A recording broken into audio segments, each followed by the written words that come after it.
I do have a problem. I do address that the problem, I recognize the problem does need me to address it. I can't address the problem, Your Honor, without my support group. You know, the family they're recommending that I stay away from is the family I need to be around right now, Your Honor. I haven't been around them in the past few months. Even though I'm growing and 6 months, almost 6 months clean today, Your Honor, I'm going to ask you that you give me a chance to be a productive member of society, be a good father, a good husband, and try to rebound from my fall. You know, Your Honor, last time you asked me to get a taste of what it was like in prison, and it's not fun, Your Honor. You know, a deputy warden, upon my arrival at the prison, told me nothing good happens here in Jerome. This is the end of the road for a lot of people, and you have two choices. You can stay at the end of the road, or you can turn around and walk back to the top. And today, Your Honor, I'm going to ask you to give me an opportunity to walk back to the top, because I know I can do it. And again, I feel that I'm not a bad person. I'm just a person that fortunately fell to the hands of drugs, and I want to escape that grasp and become the person that I once was again, the one that these people here to support me today love and know that I can be from it. So with that, appreciate your time. I think I got your attention. I hope I've got your attention. Because if I don't have your attention, you will have to finish that 4 years. You have acknowledged in this report your shortcomings, and you've also acknowledged, maybe for the first time, sincerely, that you need some real help to overcome this addiction. That it's not as simple as just saying, I'm going to stop doing drugs. That you need to be engaged in a program that is going to keep you off drugs and give you the tools that you need to remain clean and sober. That's all I want from you. I also want restitution, which you owe the state of New Mexico. I'm not going to get a penny of restitution sending you to the penitentiary.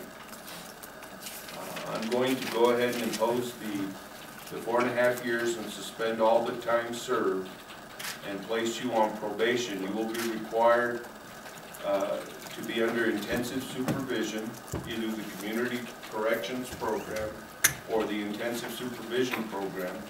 Both of those programs will require that you be monitored by GPS monitoring to begin with. You will be on probation for the 4.5 years.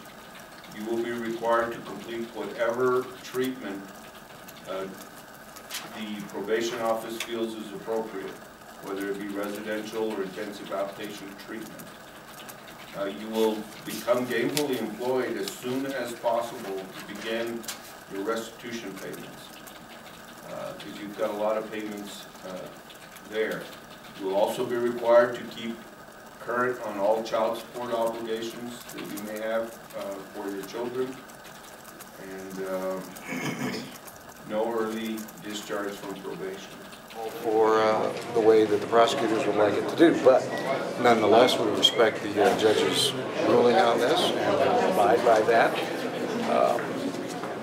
I think that it's important to note that if Mr. Block does not abide by the terms of his parole, we'll all be back here again very soon, because we'll be ready to levy extra charges or whatever charges are necessary if he breaks his probation. So I think in that case that's pretty much our statement on it. One other thing I'd like to say is that the Attorney General's office did its job here. We wouldn't be here today if we had not brought the prosecution and got the conviction. Unfortunately, the Attorney General's office does not have anything to do with the sentencing. So we feel that we've done our job, and from here on out we move on to other government corruption cases that we have on our plate, and we'll move ahead with those as an appropriate sentence. And we heard about the 10 times, the 10 failed attempts to get clean. What's going to make this really? I think as anyone who deals with addicts will tell you, that it can take a while to beat an addiction, and the first time may not work, the second time may not work. Ultimately, it takes a combination of things: faith, family, medical treatment, and willingness on the part of the addict to work. The judge recognized that Jerome said, "I'm ready to start that." And it's a long process, but it's hopeful that it'll turn out. He's accepted responsibility. He's apologized. He knows what he did wrong. He wants a chance to make it right. What is next for him? What does intensive supervision mean? Is there going to be a treatment facility? Yeah, he's already voluntarily said, I will go into inpatient treatment or any kind of treatment program that the court or the probation office thinks is appropriate. So if the probation office says he should be in inpatient treatment, then that's what he'll do. If they say he can continue with really good outpatient therapy, he'll do that. Can you remind us what the restitution is?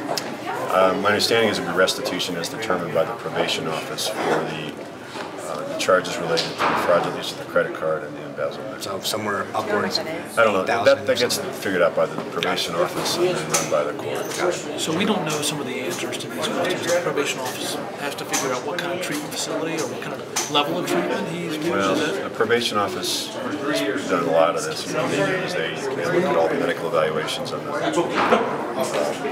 records and everything else that's thrown into this mix, and they figure out what's best. But he said he wants to go to inpatient treatment. If that's appropriate, he will do whatever the medical professionals say is the appropriate treatment.